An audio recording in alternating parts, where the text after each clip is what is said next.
Good morning students. आज हम लोग क्लास 11th की हिंदी के चैप्टर 8 में जामुन के पेड़ के अगले पार्ट का अध्ययन करेंगे। पिछले पार्ट में हमने इस पाठ पर आधारित 3 प्रश्नों का अध्ययन किया है। आज हम इस पाठ पर आधारित चौथे प्रश्न और उसी से मिलते जुलते हुए इस पाठ से ही संबंधित 2 प्रश्नों का और अध्ययन करेंगे। तो आइए हम देखते हैं इस चैप्टर का चौथा और इस पार्ट का पहला प्रश्न। देखिए यहाँ इस आज का जो पहला प्रश्न है वह है, इस पाठ में सरकार के किन किन विभागों की चर्चा की गई है और पाठ से उनके कार्य के बारे में क्या अंदाज़ा मिलता है। आपने देखा, पाठ को पढ़ा है, इसमें कई विभाग आए हैं, ठीक ना, जैसे कृषि विभाग, व्यापार विभाग, हॉर्टिकल्चर विभाग, इस तरह से कई विभागों की चर्चा हुई है। तो यहाँ पूछ रहा है कि किन किन विभागों की चर्चा हुई है और उनके कार्य के बारे में क्या अंदाज़ा मिलता है, अर्थात वो क्या कार्य करते हैं, ये आपको बताना है। तो आइए हम देखते हैं इस प्रश्न का उत्तर। देखिए, इस पाठ में सरकार के निम्नलिखित विभागों की चर्चा की गई है, जिसमें पहला है कृषि विभाग। कृषि विभाग, इस विभाग का कार्य कृषि संबंधी मामलों की देखरेख करना है। तो पहला विभाग है कृषि विभाग, जो कृषि संबंधी मामलों की देखरेख करता है। दूसरा विभाग है व्यापार विभाग।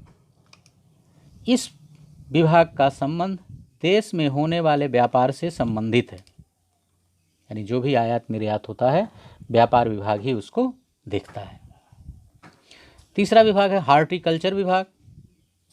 इस विभाग का जो कार्य है वह बागवानी तथा उसके रख रखाव संबंधित कार्यों को करता है, ठीक ना। हॉर्टिकल्चर विभाग जो है यह बागवानी तथा उनके बागवानी के रख रखाव से संबंधित कार्यों को संपन्न करता है। चौथा विभाग जो है वह है कल्चरल विभाग। कल्चरल विभाग का अर्थ होता है सांस्कृतिक विभाग, जो कला तथा संस्कृति के विकास संबंधी कार्यों को करता है। कला तथा संस्कृति के विकास संबंधी कार्यों को कल्चरल विभाग संपन्न करता है। अगला आ जाता है फिर फॉरेस्ट विभाग। फॉरेस्ट विभाग वन तथा वन्य प्राणियों की सुरक्षा हेतु कार्य करता है। फिर आ जाता है अगला विदेश विभाग। विदेश विभाग अंतर्राष्ट्रीय संबंधों को मजबूत बनाने तथा उनसे संबंधित नीतियों के कार्यान्वयन में सहायता करता है, कि हम किस तरह से विदेशों से, पड़ोसियों से अपना संबंध बना के रखें। ओके बच्चों, तो ये चौथे प्रश्न का उत्तर था।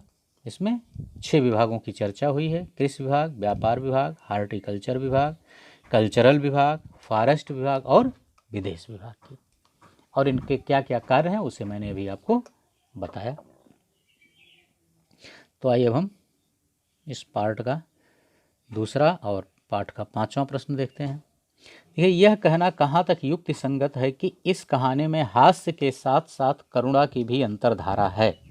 अपने उत्तर के पक्ष में तर्क दीजिए। यानी यह कहानी तो लगभग हास्य, मुख्य रूप से हास्य प्रधान है ही। आपने देखा कि जामुन के पेड़ के नीचे व्यक्ति दब जाता है तो लोग उसे निकालने के लिए नहीं, या उसको देख के कष्ट नहीं अनुभव करते हैं, बल्कि जामुन का पेड़ गिर गया, लोग इसलिए दुखी होते हैं, दुख का अनुभव करते हैं, ठीक है ना। लेकिन इसमें करुणा भी कहीं कहीं दिखाई दे गई है, विधिवत करुण रस के भी हमें दर्शन होते हैं। तो उन्हीं प्रसंगों को आपको बताना है। यह कहना कहाँ तक युक्ति संगत है कि इस कहानी में हास्य के साथ साथ करुणा की भी अंतर्धारा है? अपने उत्तर के पक्ष में तर्क देना है, अर्थात उन प्रसंगों को आपको लिखना है। तो आइए इसका उत्तर देखते हैं।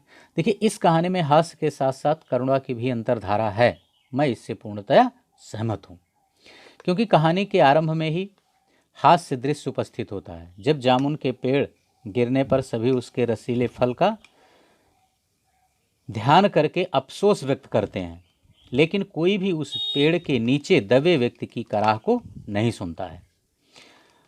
और कुछ मनचले कलर्क तो पेड़ की जगह आदमी को ही काट करके निकालने की बात करते हैं। आपने पाठ पढ़ा तो उसमें आपको ये प्रसंग याद होगा कि लोगों ने कहा कि हमारे देश में सर्जरी अब तो काफ़ी विकसित हो चुकी है, इसलिए हम बीच से आदमी को काट के आधा इधर से आधा उधर से निकाल लेते हैं, बाद में इसको प्लास्टिक सर्जरी के द्वारा हम जोड़ सकते हैं, ठीक है ना। तो ये है कि कुछ मनचले क्लर्क जो हैं वो पेड़ की जगह आदमी को ही काटने की बात करते हैं, जिससे पेड़ को भी कोई नुकसान ना हो। इस बात से हास्य व करुणा दोनों की अनुभूति होती है। यानी करुणा इसलिए है कि दबा हुआ आदमी है उसको निकालने का वो प्रयास कर रहे हैं, भले ही उनके तरीके अलग हैं, ठीक ना, हास्य के तरीके से उसको निकालने की बात कर रहे हैं, लेकिन करुणा है, अर्थात उस आदमी के बारे में ये सोच रहे हैं कि इसको निकाला जाना चाहिए। ओके। और फिर एक प्रसंग और आता है कि इस कहानी के अंत में एक और फैसला आता है, दूसरी तरफ आदमी की मौत हो जाती है, यानी जब अंतिम फैसला कहानी में आता है कि ठीक है पेड़ को काट के उस आदमी को निकाल दिया जाए, ठीक है ना, तो दूसरी तरफ उसी समय जब लोग वहाँ आते हैं अपना पेड़ काटने का सामान लेके, तो देखते हैं कि आदमी की मौत हो चुकी है और उसके मुंह में चींटियों की एक लंबी पंक्ति जा रही होती है। यह एक अत्यंत कारुणिक दृश्य है, लोग देख करके बड़े आश्चर्यचकित होते हैं और बहुत खेद व्यक्त करते हैं कि बताइए ये फैसला लेने में इतना विलंब हुआ जिससे इस व्यक्ति की मृत्यु हो गई। तो ये कारुणिक दृश्य है। ओके बच्चों, उम्मीद करते हैं कि इसका उत्तर भी आ गया होगा आपकी समझ में। यदि इस चैनल को अब तक आपने सब्सक्राइब नहीं किया है तो मैं फिर आपसे बता दे रहा हूँ, चैनल को अवश्य सब्सक्राइब कर लें, जिससे कि नया वीडियो अपलोड होते ही उसका नोटिफिकेशन आपके पास पहुँच जाए। बेल आइकन दबा दें जिससे हर वीडियो की सूचना आपको मिलती रहे। वीडियो को अधिक से अधिक लाइक और शेयर करें जिससे आपके मित्र भी इस वीडियो का पूरा लाभ ले सकें, और हमें भी कमेंट करके यह ज़रूर बताएं कि ये वीडियो आपको कैसा लगा। तो आइए अब हम इस पाठ पर आधारित ये छठा और इस पार्ट का अंतिम प्रश्न देखते हैं। देखिए, छठा प्रश्न कह रहा है कि यदि आप माली की जगह होते तो हुकूमत के फैसले का इंतज़ार करते या नहीं, अगर हाँ तो क्यों, यानी अगर आप हुकूमत के फैसले का इंतज़ार करते तो क्यों करते, और नहीं, और अगर हुकूमत के फैसले का इंतज़ार ना करते तो क्यों ना करते। दोनों के पक्ष में, अगर आप करते तो क्यों करते उसके बारे में आपको तर्क देना है, और अगर नहीं करते तो क्यों ना करते उसके पक्ष में भी आपको तर्क देना है। तो आइए हम इसका उत्तर देखते हैं। देखिए, यदि मैं माली की जगह होता तो हुकूमत के फैसले का इंतज़ार ना करता, क्योंकि व्यक्ति के जीवन से बढ़कर कोई कानून या नियम नहीं है। क्योंकि एक व्यक्ति के कारण नहीं सॉरी एक पेड़ के कारण व्यक्ति के जीवन को दांव पर नहीं लगाया जा सकता है, क्योंकि यह कोई सामान्य स्थिति नहीं है जिसमें निर्णय का इंतजार किया जा सकता।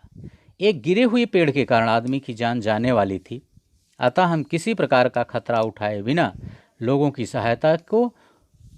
सहायता लेकर के उस पेड़ को हटाने की पूरी कोशिश करता। ओके बच्चों, तो ये था इसका तर्क। ठीक है, ये पार्ट और ये चैप्टर यहीं पर समाप्त हो जाता है। इसके अगले पार्ट को लेकर के हम नेक्स्ट चैप्टर के साथ पुनः अगले पार्ट में आपके साथ उपस्थित होंगे। Okay, thank you.